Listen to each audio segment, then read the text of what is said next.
Y ahora, amigos lectores, en nuestro tercer relato, titulado Leer o Releer, así se titula, Leer o Releer. Aquí damos un breve brochazo a la obra del Quijote de la Mancha y una breve pincelada de Cien años de soledad. Para ello haremos un breve comentario de estas dos obras, muy resumido. El ingenioso hidalgo Don Quijote de la Mancha. ¿Cómo podríamos condensar más de 1000 páginas de genialidad? Prácticamente imposible. Lo único que podemos decir es que don Alonso Quijano era un hombre de calma y sosiego. Solamente tenía una extraña manía.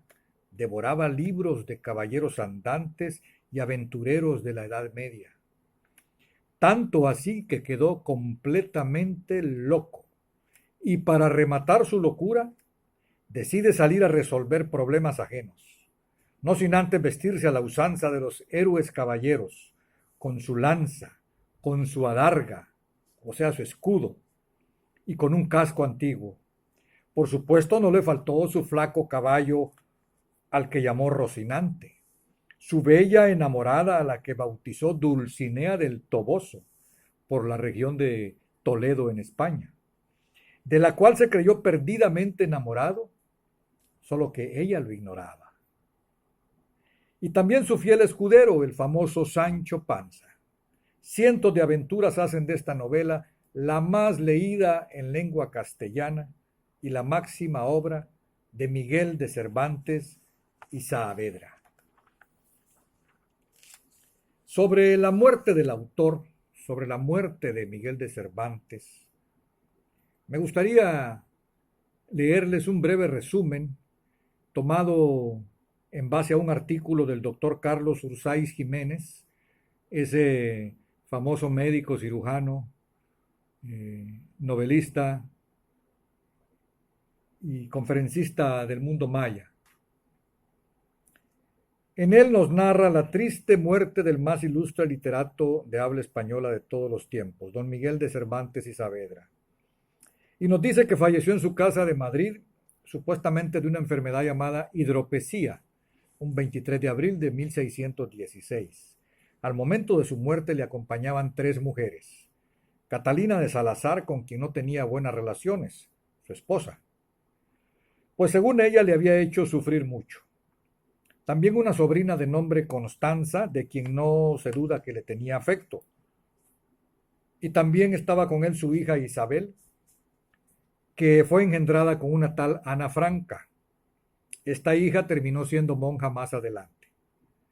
Cervantes muere a la edad de 68 años, cuando en su época el promedio de vida rondaba los 40 años. Se sabe que tuvo una vida llena de adversidad y con muchos excesos. Había quedado tullido, melancólico, hinchado y con solo 6 dientes en la boca. Citamos al maestro Ursáiz.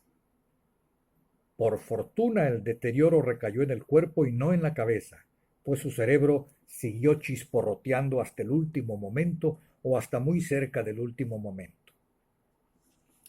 Su gran obra del ingenioso hidalgo Don Quijote de la Mancha ya había sido publicada. Incluso hacía 6 meses había salido la segunda parte de la obra y también había ya concluido los trabajos de Persiles y Sigismunda, que verían la luz de forma póstuma. La causa exacta de su muerte sigue en el misterio. Se habla de muchos males debido a su vida azarosa y a una desnutrición que padeció en sus primeros años debido a las estrecheces económicas de su familia. Posteriormente, también en su juventud estuvo preso durante 5 años en Argel. El doctor Carlos Ursáiz se inclina a pensar en una cirrosis hepática, pero sin ninguna prueba de ello. Lo cierto es que su vida estuvo llena de aventuras amorosas, de juego y de algunos otros excesos. Además, tuvo una época de militar en Italia, en donde por azares del destino participa en aquella famosa batalla naval de Lepanto, en donde recibió 3 arcabuzazos en el pecho y le quedó inutilizada también la mano izquierda. De ahí el término del manco de Lepanto.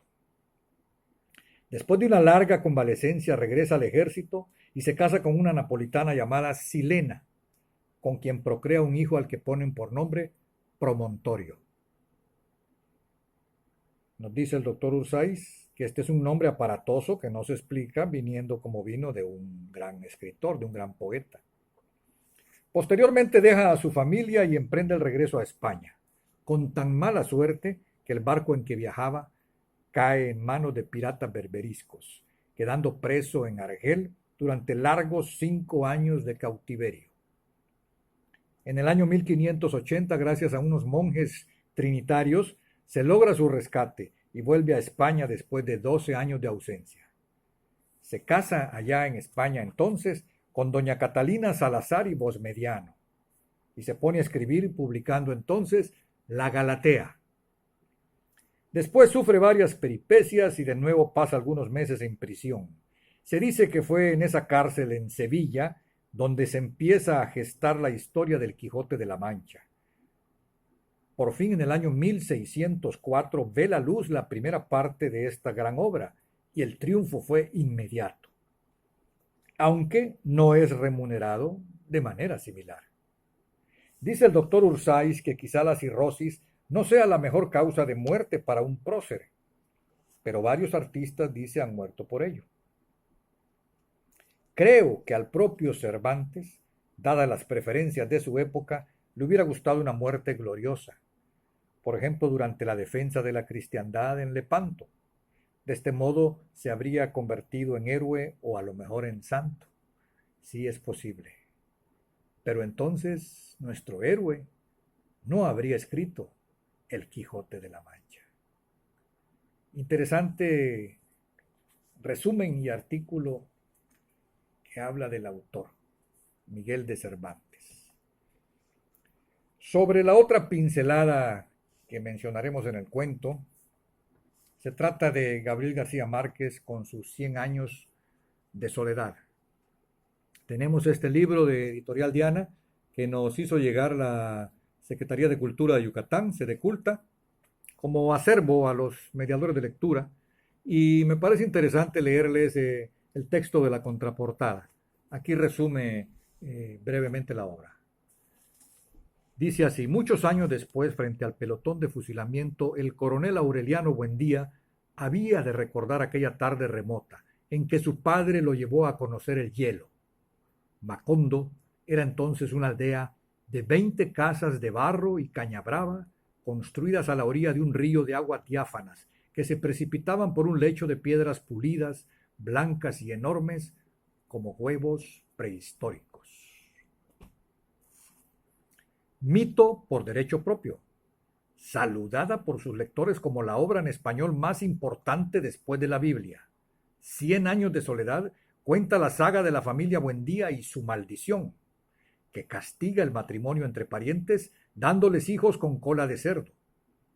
Como un río desbordante, a lo largo de un siglo se entretejerán sus destinos por medio de sucesos maravillosos en el fantástico pueblo de Macondo.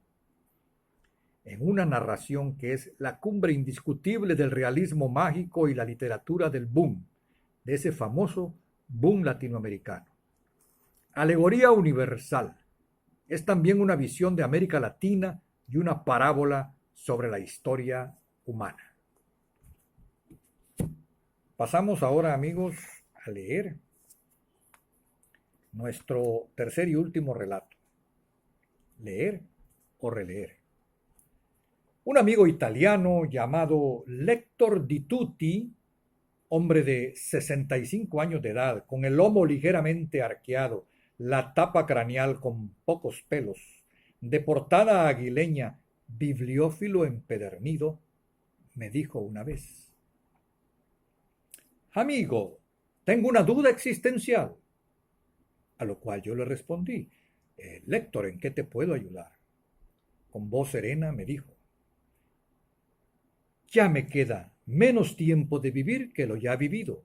Por tanto, siento ansiedad por leer todos los libros de mi biblioteca personal. Sin embargo, amigo, no sé si leer los libros que no he leído o volver a leer los que tanto me gustaron en mi juventud. ¿Qué me aconsejas, amigo mío? Ante esa tremenda pregunta, mis neuronas enseguida pasaron página y la tinta electromagnética de mi cerebro en forma de neurotransmisores inició la conexión mediante las múltiples sinapsis de mi cerebro. Estimado amigo lector, tu duda es fácil de resolver. Te sugiero pruebes a empezar un nuevo libro y el mismo día empieza a releer alguno que hayas leído muchos años atrás. El que te atrape de inmediato será tu refugio y respuesta a tu duda existencial.